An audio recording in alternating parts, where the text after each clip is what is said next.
നമ്മൾ ഈ ചാപ്റ്ററിൽ ഡിസ്കസ് ചെയ്യാൻ പോകുന്ന ടോപ്പിക്കാണ് mechanism of absorption. Mechanism of absorption. Mechanism of അബ്സോർപ്ഷനിൽ രണ്ട് തരം മെക്കാനിസം ഉണ്ട്. ഒന്നാമത്തേതാണ് passive water absorption and active water absorption. Passive water absorption and active water absorption. അത് രണ്ടും എന്താണെന്ന് ആദ്യം ജസ്റ്റ് ഒന്ന് അറിഞ്ഞിരിക്കണം. അതിനുവേണ്ടി അതൊന്നും ഞാൻ ആദ്യം പറയാം, എന്നിട്ട് ഡീറ്റെയിൽ ആയിട്ട് നമുക്ക് ഓരോന്നിലേക്ക് പോവാം.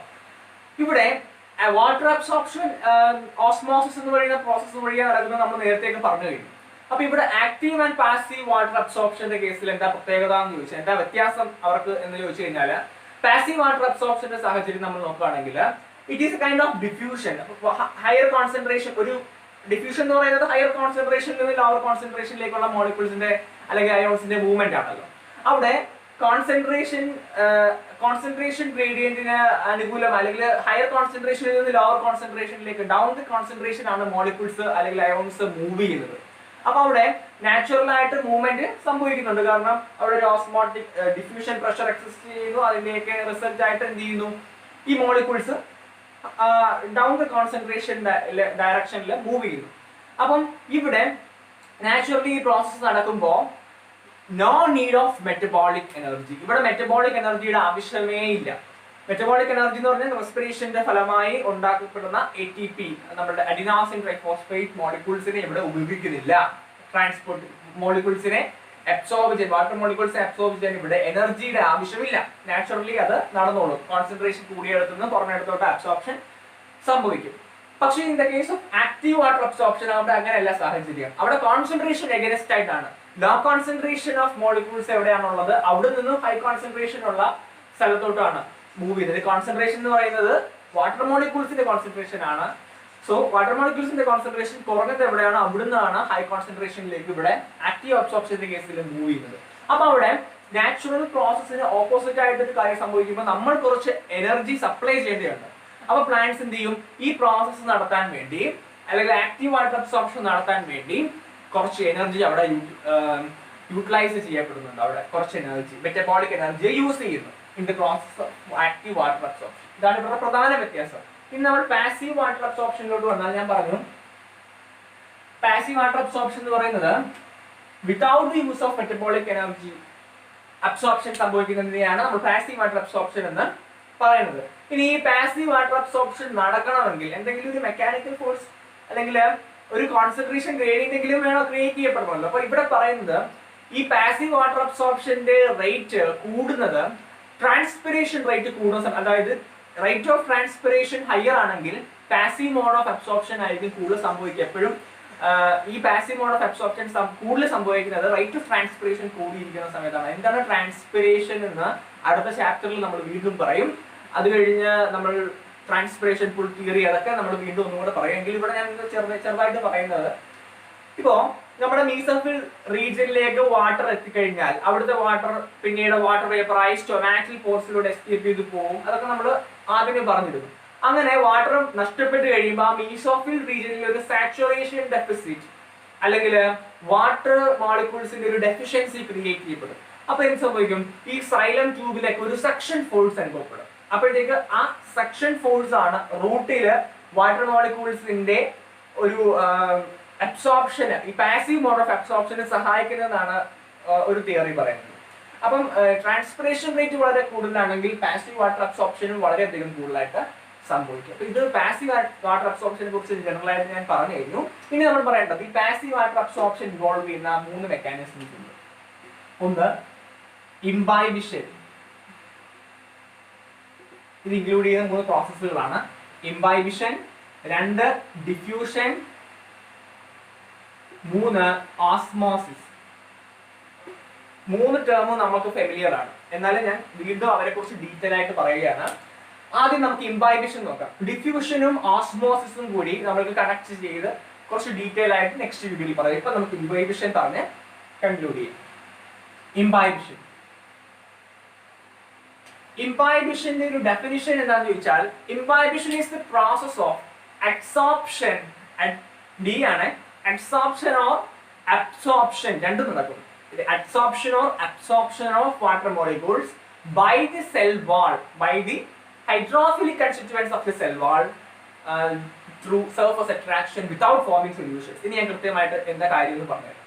ഇംബൈബിഷൻ എന്ന് പറഞ്ഞാൽ നമ്മുടെ സെൽ വാളില് ഹൈഡ്രോഫിലിക് ആയിട്ടുള്ള കൺസ്റ്റിറ്റ്യൂവൻസ് ഉണ്ട്. For example cellulose, peptic component, ഇവരൊക്കെ ഹൈഡ്രോഫിലിക് ആണ്. അപ്പൊ ഈ സെൽ വാള് വാട്ടർ മോളിക്യൂൾസിനെ അവരുടെ സർഫസിൽ അബ്സോർബ് ചെയ്യുകയോ അല്ലെങ്കിൽ അബ്സോർബ് ചെയ്താലും നമ്മളുടെ സെൽസുമായിട്ട് ഒരു കോൺടാക്ട് ഇല്ല. സൊല്യൂഷൻസ് അതുമായിട്ട് ചേർന്ന ഒരു സൊല്യൂഷൻ ഫോർമേഷൻ ഒന്നും നടക്കുന്നില്ല. സെൽ വാളാണ് അബ്സോർബ് ചെയ്യുന്നത്. അങ്ങനെ സെൽ വാള് ആ മോളിക്യൂൾസിനെ അബ്സോർബ് ചെയ്യുകയോ ചെയ്യുന്ന ഈ പ്രോസസ്സിനെ വിളിക്കുന്ന പേരാണ് ഇംബൈബിഷൻ. അപ്പൊ ഈ ഇംബൈബിഷൻ സംഭവിക്കുമ്പോൾ സെൽ എന്ത് ചെയ്യും, കുറച്ച് സ്വെല്ല് ചെയ്ത് വരും. അപ്പൊ ഈ സാഹചര്യം നമ്മൾ ഡേ ടു ഡേ ലൈഫിൽ പല സാഹചര്യങ്ങൾ നമ്മൾ ഇംബൈബിഷന്റെ എക്സാമ്പിൾ കണ്ടിട്ടുണ്ട്. നമ്മൾ ഈ റെയിനി സീസൺ വരുമ്പോൾ നമ്മുടെ സാധാരണ ക്ലോസ് ചെയ്യുന്ന പോലെ നമ്മുടെ ഡോർ എപ്പോഴും ക്ലോസ് ചെയ്യാൻ പറ്റിയെന്ന് വരില്ല. കാരണം കുറച്ച് ടൈറ്റ് ആയിരിക്കും.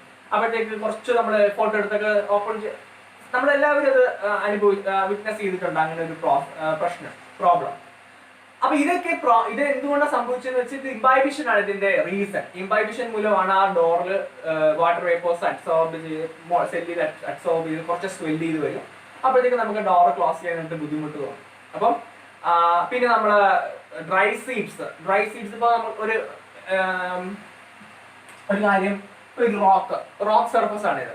ഈ റോക്കില് ഒരു ഇൻസിഷൻ ഉണ്ടെന്ന് വെക്കുക. ഒരു ഇൻസിഷൻ ഉണ്ട്. ഒരു ഡ്രൈ സീഡ് ഇവിടെ കിടക്കുക. ഈ ഡ്രൈ സീഡ്, അതായത് ഇവിടെ വാട്ടർ അവൈലബിൾ ആയിട്ട് വരുന്ന സമയത്ത് ഈ ഡ്രൈ സീഡ് ഇംബൈബിഷൻ സംഭവിച്ച് കുറച്ച് സ്വെല്ല് ചെയ്ത് വരും. അപ്പോ ഇവിടെ ഒരു പ്രഷർ ക്രിയേറ്റ് ചെയ്യപ്പെടും. That is the point. ഈ ഡ്രൈ സീഡ് അല്ലെങ്കിൽ ഏതൊരു സെല്ലാണെങ്കിലും വാട്ടറിനെ അബ്സോർബ് ചെയ്യുക അല്ലെങ്കിൽ അബ്സോർബ് ചെയ്തതിന് ശേഷം അവിടെ അത് കുറച്ച് സ്വെല്ല് ചെയ്ത് വരും എന്ന് പറഞ്ഞില്ലേ. അപ്പൊ അതിനോടൊപ്പം ഒരു പ്രഷർ ഡെവലപ്പ് ചെയ്യപ്പെടും. That pressure is called matric potential. Water potential പറഞ്ഞപ്പോൾ ഞാൻ ഇത് പറഞ്ഞിട്ടുണ്ടായിരുന്നു. So this is matric potential. അപ്പൊ ഈ പ്രഷർ ഡെവലപ്പ് ചെയ്യുമ്പോഴത്തേക്ക് ഈ ഇൻസിഷൻ അല്ലെങ്കിൽ ഈ റോക്കിലെ ആ ഒരു വിള്ളല് വൈഡൻ ചെയ്യുക അല്ലെങ്കിൽ കണ്ടിന്യൂസ് ആയിട്ട് സംഭവിക്കുമ്പോൾ ബയോളജിക്കൽ വെതറിംഗ് ഒക്കെ സംഭവിക്കാനായിട്ട് കാരണമാണ്. സോ ബയോളജിക്കൽ വെതറിംഗിന്റെ ഒരു റീസൺ വേണമെങ്കിൽ നമുക്ക് ഈ ഇംബൈബിഷൻ ആണ് എന്ന് വേണമെങ്കിൽ പറയാം. So matric potential. അടുത്തത്, ഈ ഇംബൈബിഷൻ സംഭവിക്കണമെങ്കിൽ നമ്മുടെ സെല്ലാണിത്. ഇതൊരു സെല്ല്, വാട്ടർ മോളിക്യൂൾസ്. ഈ വാട്ടർ മോളിക്യൂൾസ് ഈ സെല്ലിലേക്ക് എത്തണമെങ്കിൽ ഇവിടെയും ഒരു ഡിഫ്യൂഷൻ പ്രഷർ ഗ്രേഡിയന്റ് അല്ലെങ്കിൽ വാട്ടർ പൊട്ടൻഷ്യൽ ഗ്രേഡിയന്റ് ഒക്കെ ഉണ്ടെങ്കിലേ ഇവിടെയും വാട്ടർ മോളിക്യൂൾസ് സെല്ലിലേക്ക് മൂവ് ചെയ്യത്തുള്ളൂ. ഇനി ഈ മൂവ് ചെയ്യുന്ന വാട്ടർ മോളിക്യൂൾസ് ഇതിനൊരു കൈനറ്റിക് എനർജി ഉണ്ടാവുമല്ലോ, കൈനറ്റിക് എനർജി. കാരണം വാട്ടർ മോളിക്യൂൾസ് സെല്ലിലേക്ക് മൂവ് ചെയ്യുമ്പോൾ ദേ പൊസസ് കൈനറ്റിക് എനർജി. എന്നിട്ട് ഈ സർഫസിൽ വന്ന് അബ്സോർബ് ചെയ്യുമ്പോൾ ഇവിടെ ഈ കൈനറ്റിക് എനർജി ഹീറ്റിന്റെ രൂപത്തിൽ റിലീസ് ചെയ്യപ്പെടുന്നു. And that heat is called heat of wetting or heat of hydration. Heat of wetting or heat of hydration. ഒരു കാര്യം കൂടി, ഇവിടെ ഞാൻ അഡ്സോർപ്ഷന്റെ കാര്യമാണല്ലോ പറഞ്ഞത്.